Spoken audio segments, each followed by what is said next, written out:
Siapakah malaikat yang tugasnya menyampaikan wahyu Allah?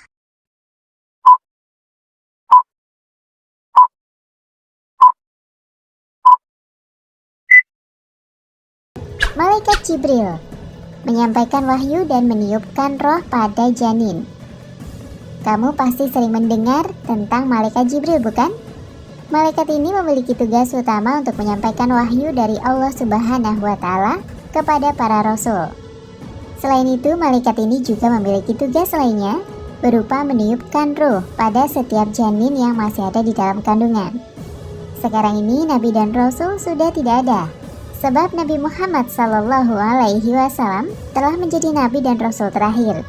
Beliau pun sudah tiada sejak berabad-abad yang lalu. Lalu, apa tugas malaikat Jibril jika sudah tidak ada Nabi dan Rasul? Beberapa sumber pun mengatakan bahwa malaikat Jibril bertugas untuk membagikan ilmu, karena wahyu juga merupakan bagian dari ilmu. 2. Malaikat yang tugasnya memberi rezeki dan menurunkan hujan.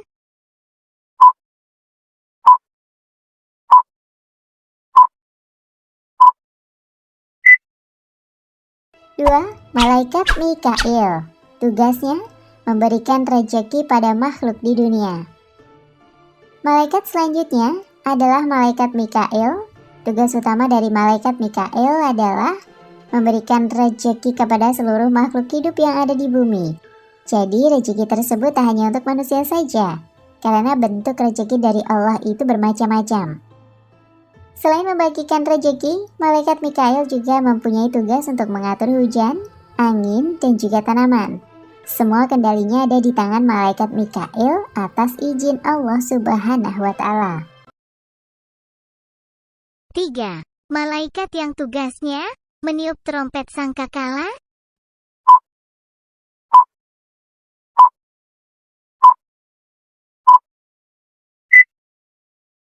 3.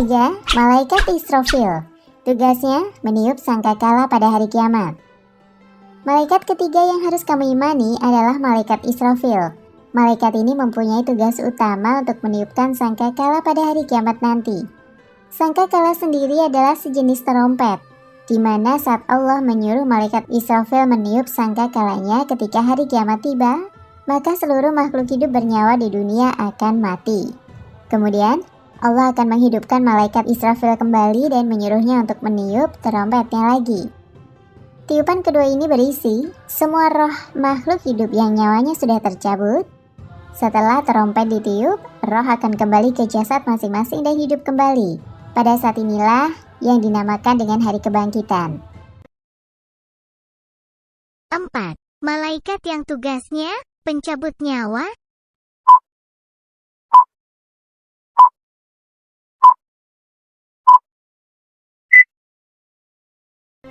4. Malaikat Israel. Tugasnya mencabut nyawa semua makhluk hidup. Kemudian ada malaikat yang juga populer di kalangan manusia, yaitu malaikat Israel. Malaikat ini populer karena mempunyai tugas utama untuk mencabut nyawa seluruh makhluk hidup yang ada di dunia. Tidak ada satu makhluk pun yang akan terlewat dari takdirnya jika memang sudah waktunya mati. Maka malaikat Israel akan mendatangi makhluk tersebut dan mencabut nyawanya. 5. Malaikat yang tugasnya menanyai perilaku keburukan kita di alam kubur.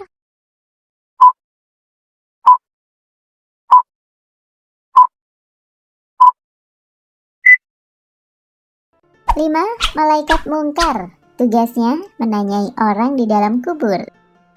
Selanjutnya adalah malaikat Mungkar. Jangan pernah berpikir bahwa kehidupanmu akan berakhir begitu saja setelah meninggal dan dikubur. Kamu masih harus menghadapi malaikat Mungkar yang akan menanyai perihal keimananmu. Malaikat Mungkar ini hanya akan mendatangi seseorang yang selalu berbuat keburukan selama hidupnya.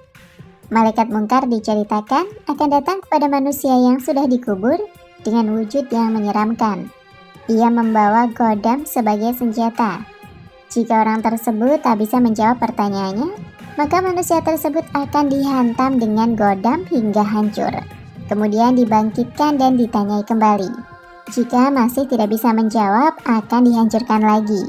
Begitu seterusnya, hingga hari kebangkitan tiba. 6. Malaikat yang tugasnya menanyai perilaku kebaikan kita di alam kubur.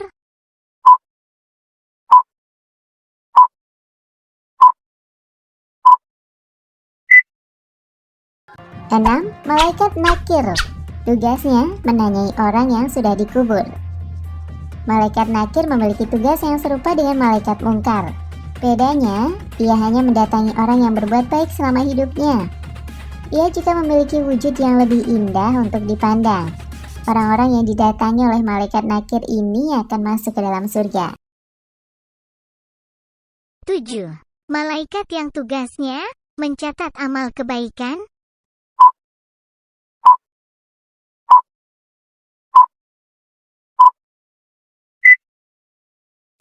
7. Malaikat raqib. Tugasnya mencatat amal baik manusia semasa hidupnya. Berikut adalah malaikat raqib yang mempunyai tugas utama untuk mencatat amalan kebaikan pada manusia selama hidupnya. Ingatlah bahwa semua perbuatan di hidupmu akan dicatat oleh malaikat dan mendapatkan balasannya kelak. Jadi, sebisa mungkin, berbuatlah baik selalu dalam kehidupanmu, agar kamu juga mendapatkan balasannya yang baik pula dari Allah Subhanahu wa Ta'ala. 8. Malaikat yang tugasnya mencatat amal keburukan.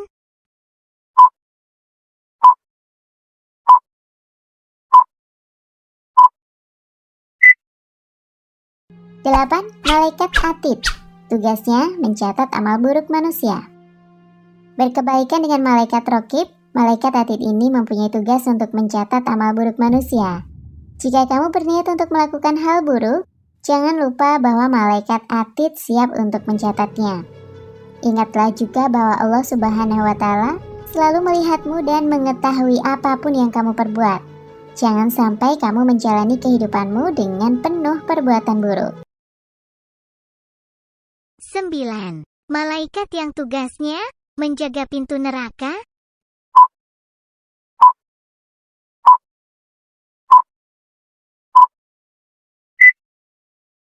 9. Malaikat Malik. Tugasnya menjaga pintu neraka. Neraka adalah tempat bagi orang-orang yang dalam hidupnya selalu berbuat buruk dan tidak beriman kepada Allah Subhanahu wa Ta'ala. Di neraka ini terdapat malaikat yang menjaga pintunya, yaitu malaikat Malik.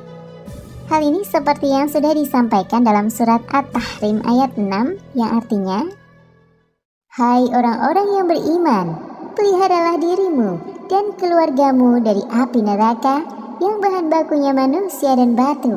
Penjaganya malaikat-malaikat yang kasar, yang keras, yang tidak mendurhakai Allah terhadap apa yang diperintahkannya kepada mereka, dan selalu mengerjakan apa yang diperintahkan."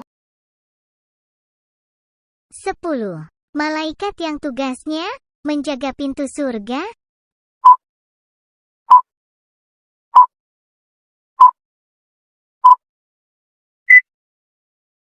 10. Malaikat Ridwan.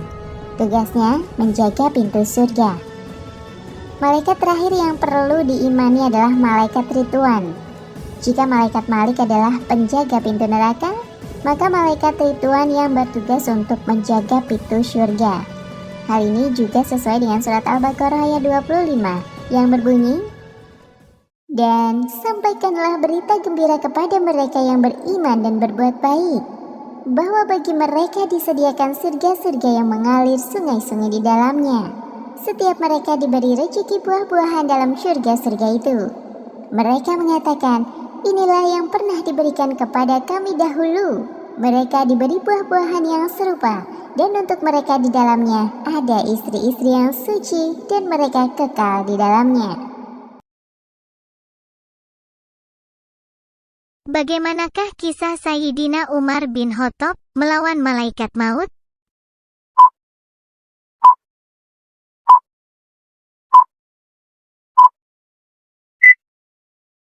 Umat Islam percaya bahwa nantinya di alam kubur akan ada pertanyaan-pertanyaan dari malaikat mungkar dan nakir. Hal ini sebagai pertanggungjawaban awal manusia selama hidup di dunia. Kedua malaikat itu digambarkan dengan wajah yang menakutkan. Hal ini sesuai dengan hadis Rasulullah SAW. Jika mayit atau salah seorang dari kalian telah dikubur, datang dua malaikat, hitam tubuhnya, biru kedua matanya. Satu dari keduanya bernama Al-Munkar, dan yang satunya An-Nakir. Hadis riwayat Tirmizi. Dari penggambaran itu, kita pasti sudah takut untuk melihat mereka. Namun ada yang berani membentak mereka. Siapakah manusia berani itu? Ini dia ulasannya. Tonton terus video ini sampai akhir. Tentunya hanya di channel Islam Populer. Sayyidina Umar bin Khattab radhiyallahu anhu adalah sahabat yang terkemuka. Beliau memiliki banyak keutamaan. Bahkan Rasulullah pun memujinya. Karena ketegasan yang dimiliki Sayyidina Umar, setan pun takut kepada beliau. Bahkan tidak berani melalui jalan yang dilewati oleh Umar. Hal ini sesuai dengan hadis Rasulullah SAW bersabda, "Demi Allah, saat yang diriku berada di genggamannya, tiada satu setan yang menjumpaimu di salah satu jalan yang luas, melainkan ia akan mencari jalan lain yang tidak kamu lewati." Hadis riwayat Bukhari dan Muslim. Selain tegas, Sayyidina Umar juga adalah seseorang yang memiliki kecerdasan di atas rata-rata. Di antara sahabat pada umumnya, beliau juga sering mendapat ilham dari Allah dan mengetahui tentang sesuatu yang gaib. Hal ini sesuai dengan hadis Rasulullah SAW. Dari Abu Hurairah, ia berkata bahwa Rasulullah SAW bersabda, "Pada umat sebelum kalian, yaitu pada Bani Israel, terdapat sekelompok orang yang mendapat ilham dari Allah, tetapi mereka bukan kalangan Nabi. Kalau terjadi di tengah umatku, maka orang itu adalah Umar." Hadis riwayat Bukhari dan Muslim. Sebagai seorang khalifah, Umar bin Khattab juga melaksanakan dengan penuh tanggung jawab. Semua kebijakannya selalu ia perhatikan dampaknya. Hal ini sesuai dengan ucapan beliau, "Seandainya seekor unta mati sia-sia akibat kebijakanku, maka saya takut kelak Allah akan meminta pertanggungjawabanku tentang kematiannya." Tarikhul Madinati Dimashq. Tak hanya dikenal tegas ketika di dunia, tapi ketika berhadapan dengan malaikat Munkar dan Nakir, Sayyidina Umar tak berubah. Ketika Rasulullah SAW menjelaskan tentang begitu menakutkannya malaikat Munkar dan Nakir, sahabat Rasulullah Sayyidina Umar bin Khattab seakan ingin melawan malaikat-malaikat tersebut. Hal ini sesuai dengan riwayat yang ditulis oleh Imam Jalaluddin Asyuyuti dalam kitabnya Al-Hawi lil Fatawi, dari Al-Jazuli dalam kitab Syarhur Risalah, bahwa suatu ketika Rasulullah berbicara kepada para sahabat perihal Munkar dan Nakir. Digambarkannya malaikat Munkar dan Nakir akan mendatangi seseorang mayit di kuburan dalam bentuk yang begitu menyeramkan, berkulit hitam, bengis, keras, dan sifat-sifat buruk dan menakutkan lainnya. Lalu kedua malaikat itu akan menanyai si mayit. Mendengar penuturan Rasulullah itu pun, Umar bin Khattab bertanya, "Rasul, apakah saat di kuburan nanti aku sebagaimana sekarang ini?" "Ya," jawab Rasul. Kalau begitu, timpal Umar kemudian, "Demi Allah, akan aku lawan kedua malaikat itu." Ketika Umar meninggal dan dikuburkan, Sayyidina Ali bin Abi Thalib masih duduk di depan kuburan Umar saat orang lain sudah pergi. Seorang sahabat pun menanyakan perilaku Ali bin Abi Thalib itu. Beliau pun menjawab bahwa ia ingin tahu apa yang akan terjadi pada Umar di dalam kubur. Beliau penasaran tentang percakapan yang akan terjadi antara Umar dan malaikat Munkar dan Nakir. Hal ini diceritakan oleh Syekh M. Nawawi Banten dalam Syarah Nuruz Zalam ala Aqidatil Awam. Diriwayatkan bahwa sebab kelembutan malaikat Munkar dan Nakir terhadap orang beriman di alam kubur adalah ketika Sayyidina Umar bin Khattab wafat, lalu dimakamkan dan masyarakat yang mengantarkan jenazahnya meninggalkan makam. Sayyidina Ali radhiyallahu anhu memilih bertahan. Ia mengawasi kubur untuk mendengarkan percakapan Sayyidina Umar radhiyallahu anhu dari dua malaikat kubur. Umar bin Khattab pun didatangi oleh malaikat Munkar dan Nakir dan ditanyai pertanyaan, "Siapa Tuhanmu? Siapa nabimu?" Kemudian Umar menjawab, "Hei malaikat, kau tidak sadar bertanya pada siapa? Kau bertanya siapa Tuhanku dan siapa nabiku? Aku selama ini berjuang bersama Rasulullah SAW. Lalu kau bertanya siapa Tuhanku dan siapa nabiku? Wahai malaikat, siapa Tuhanmu dan siapa nabimu?" Umar pun bertanya pada malaikat tentang wajah menyeramkan keduanya ketika mendatangi mayit. Saat itu pun Umar menyuruh malaikat maut untuk mengganti wajah menyeramkan seperti itu dengan wajah yang lain. Umar berkata, Aku Umar bin Khattab saja takut melihat wajah kalian.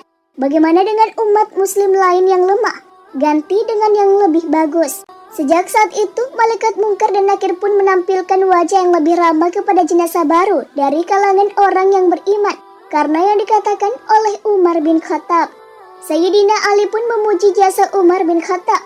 Sayyidina Ali radhiyallahu anhu berkata, "Demi Allah, sahabat Umar bermanfaat untuk manusia semasa hidup dan setelah wafatnya." Syarah Nurus Salam ala Aqidatil Awam. Sebelumnya, malaikat mungkar dan nakir digambarkan menyeramkan. Imam Tirmizi meriwayatkan dari Abu Hurairah, Nabi SAW bersabda, apabila mayit atau salah seorang dari kalian sudah dikuburkan, ia akan didatangi dua malaikat hitam dan biru. Salah satunya mungkar dan yang lain nakir. Keduanya berkata, "Apa pendapatmu tentang orang ini, Nabi Muhammad?" Maka ia menjawab sebagaimana ketika di dunia, "Abdullah dan Rasulnya. Aku bersaksi bahwa tiada Tuhan yang berhak disembah kecuali Allah. Dan aku bersaksi bahwa Muhammad adalah utusan Allah." Keduanya berkata, "Kami telah mengetahui bahwa kamu dahulu telah mengatakan itu." Kemudian kuburannya diperluas 70 kali 70 hasta dan diberi penerangan dan dikatakan, "Tidurlah."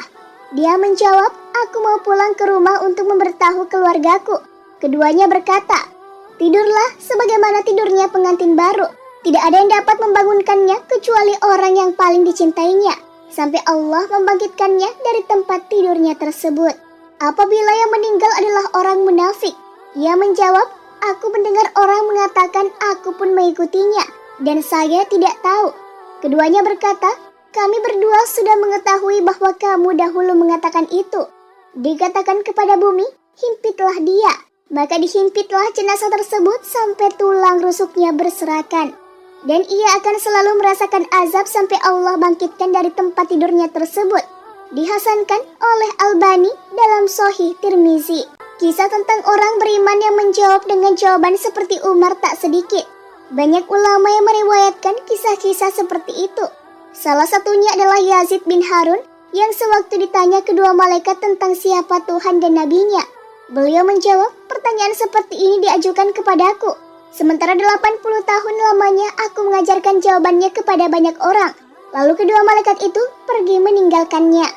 Imam Jalaluddin Asyuyuti dalam kitabnya Al-Hawi lil Fatawi meriwayatkan bahwa ada segolongan orang yang tidak akan ditanyai oleh malaikat mungkar dan nakir. Mereka adalah syuhada, sidikin, dan lainnya. Nah, sahabat beriman, itulah kisah tentang Umar bin Khattab yang karakter berani dan tegasnya tak berubah, bahkan sampai ia di dalam kubur. Sekalipun mungkar dan nakir yang berwajah menakutkan menanyainya, tak membuat ia gentar. Malah beliau membentak mereka. Masya Allah, sahabat Rasulullah yang satu ini, karakter Umar ini patut ditiru ya sahabat beriman, tentang ketegasan dan keberaniannya. Wallahu a'lam bissawab. Wassalamualaikum warahmatullahi wabarakatuh.